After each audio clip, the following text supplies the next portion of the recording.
kansalaiset, täällä Suomessa on uusi, uhkaava, järkyttävä päihde, joka on vanha päihde, jota on nyt Suomesta hävittää jo aikaa, joka on lakikin meinattu. Se ei ole viina, se ei ole tupakka, eikä se ole kannabis eikä heroiini, vaan tämä päihde on tuettu niin uhkaavaksi Suomen kansalaisille, että sitä enää laivoiltakin saa.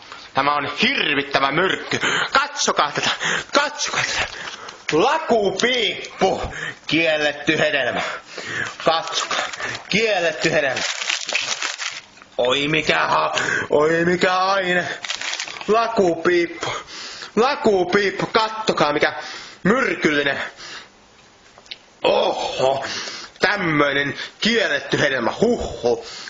Katsokaa, tämä minun ystäväni, tämä kuvaa tämän hetki, kun minä nautin tätä kauheata tuohon, katsokaa.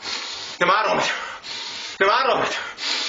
sekoitaan minun pääni! Katsokaa.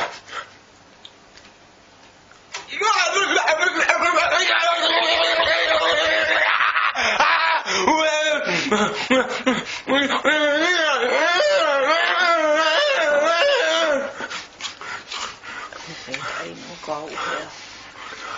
Lakupojat potkii.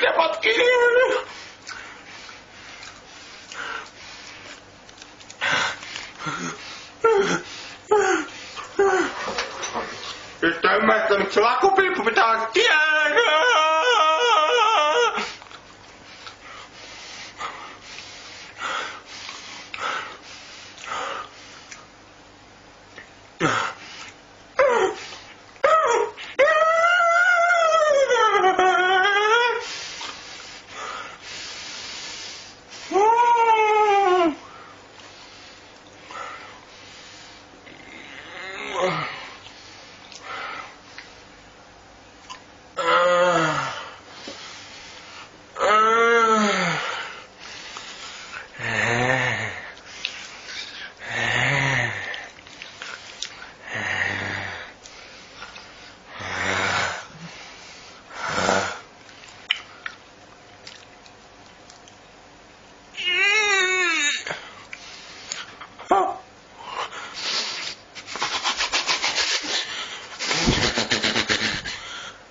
Se oli pojat piippu. Näkemisiin. Moi moi.